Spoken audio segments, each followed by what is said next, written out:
Well, it's Monday morning. Time to kick things into high gear. But right out of the gate, there's a vibe that feels like it's going to be an exceptionally tense week.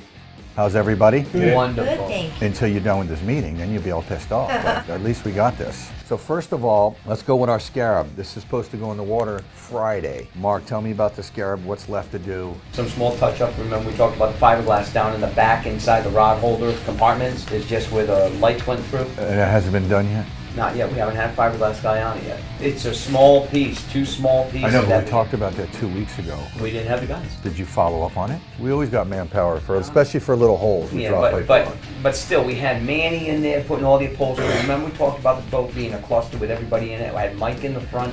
You know, I mean, there's just no room. Because right now we're waiting on C deck. I told him, look, Friday's our deadline. That doesn't give me any security, just the way you said that. I understand. I mean, But he knows he messed this job up quite a while back ago. We've been waiting for 3 weeks and he still hasn't done nothing about it. 3 weeks.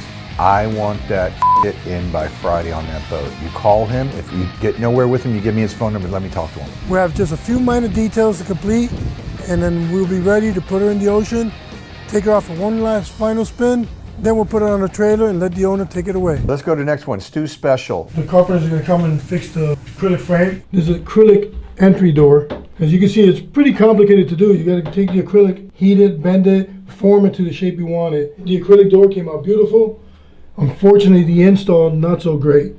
Everything we touch, we give a 1-year warranty. The customer has called me back and said, look, the acrylic's coming loose. As you can see, these gaps is loosening from the glue. So, not something I like to do, and my boss hates me for it, but now I got to remove this whole acrylic door, re-glue it with a better fastener, and solve this issue so it won't happen again. It's a warranty. We're going to have to take care of it. It's on us. Happens. All right, so get with Tim today and get a final work list, because all we got left to do really is the C deck, and that's it. One of the big challenges when you're on a boat like this is being able to work with other contractors and schedule things accordingly. You don't want to have somebody come in and start spraying paint when they're trying to install engines or do electrical work. Big part of this is communication and talking to the captain and say, hey, we're going to be putting in the countertops today. I can't have anybody on the boat. You schedule that with them, nobody comes on the boat, you come in here, you put in your countertops, you're done. Now they're going to be putting in engines, we get off the boat. And that's what we're trying to do, is schedule this so this job can get done as quickly as possible and get the guy back out on the water. All right, second chance, what we talk about, that's on the way. I just seen it leaving. I got the video. I think I sent it to you, Juan, Jeff. It's left from Cleveland already, so it'll be here this weekend. 24 Intrepid. So here we have one of our 24 Intrepids, which is an insurance job. I would say that 70% of our work comes from insurance claims. We're actually recommended for insurance claims by insurance adjusters and brokers and so forth. The owner might have been going a little too fast, so he had several cracks throughout the deck that we've repaired. Now once you repair a deck and you try and do non-skid repair, it normally doesn't blend well. So we went ahead and repainted all the non-skid on this vessel so it could look like brand new by the time we're done. And you'll never know that it had a crack in the deck. Make sure there's no shoes on that boat. If you see anybody wearing shoes, send them home. We can't actually go in the vessel because we just painted the non-skid, but I'm going to give you a little sneak peek so you can see how pretty this comes out. As soon as this non-skid dries, we'll go back, we'll pull off all of that tape, and should be ready to go. The straight's going to remove all the protection. yeah. We're done with that boat. Okay, so you want to contact the owner, tell him to come get it. All right? Thanks, guys. Other words, get out of my office. You know, I think Juan, this is like his first really complete service department that he's run that's got like 28 to 30 guys. I think he does okay, and I think he tries really hard. I think he struggles sometimes with administration. He'll go and give instructions on how to do things, and then if the guys don't do it, it comes back on Juan. If the job's messed up, it comes back on Juan. If we have an overrun on the schedule, it comes back on Juan. So he has a very difficult position, because at the end of the day, the whole profitability of a company hinges on the service department. So it's such an important position. The job of a project manager is never easy, and it looks like this week is off to a particularly rocky start for Juan. But as the tropical South Florida sun sets the hopeful promise of a better tomorrow, it's always possible.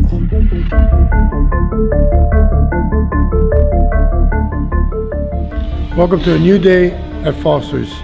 We got a lot of things going on. I gotta try and complete vetted. We got a lot of cleaning to do so we can detail the boat and get it back to a nice, beautiful look, because it's a little dirty from all the work that's being done. And we got a lot going on Aria. trying to get it ready for new non-skid. At the same time, we got a lot of fiberglass repairs that need to be done on that boat. We got fiberglass work being done on another vessel, an insurance job. Man, it's gonna be a busy day. The day has just begun, and already Dennis is having to put out fires. This could be a long day indeed. So what's the additional 8 hours for? To install the name? To install the name. So he probably has somebody else to install the name included in what they meant. Then I understand it. But if you're not, I mean, 8 hours. I mean, that's two tech 4 hours to put the name on the bottom of the boat. Whatever. So we have a customer that sold a boat named. That customer that bought the boat hired us. We plugged all the holes, filled it, gel coated, wet sand buffed, and they installed a new name. Boat's now called. The owner of that bought a different boat. Now he's going to take that name off of that boat so he can install a new name. Unfortunately, he don't want us to install the name. That's fine, no problem. You have whoever makes the name install it. That's fine with us. Hey Dan, hey, I got an email here on a quote we already sent to put your fill the holes on the transom, gel coat them, and then re-drill it and put the name. I guess you don't want to do the name. Is there a reason for that, or I'm just trying to get a little bit more information?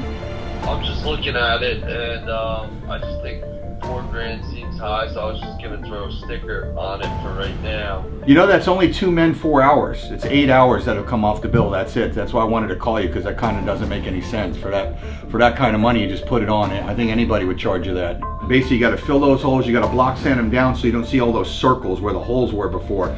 And that's what a lot of problem with people doing. They don't fair that and block sand it down and do the body work properly. So when you spray the gel coat, you see these little round circles, which is almost redundant on why you did the job in the first place. It would be all wired and everything as well. Well, the wiring's not in there.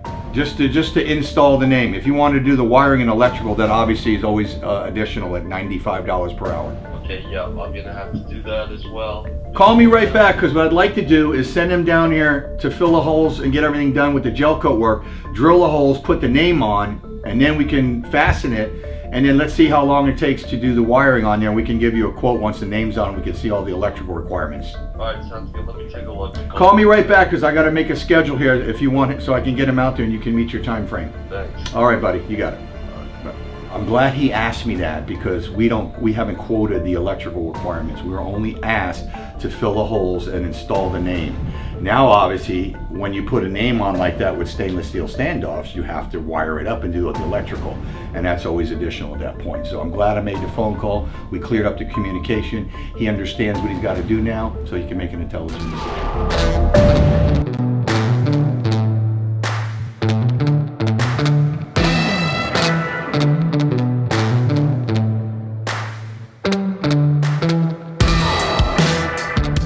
Okay, what we got going on here, guys, is we have our brand new 37 Valhalla here. It's a really nice center console boat.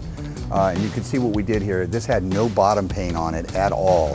So what we did is we sanded the bottom really nice. We laid out a water line. We de-waxed the bottom with some de-waxer to get all the mold release off from the factory when they pulled out the mold. And then after that, we put 2 coats of Tough Stuff epoxy primer on here.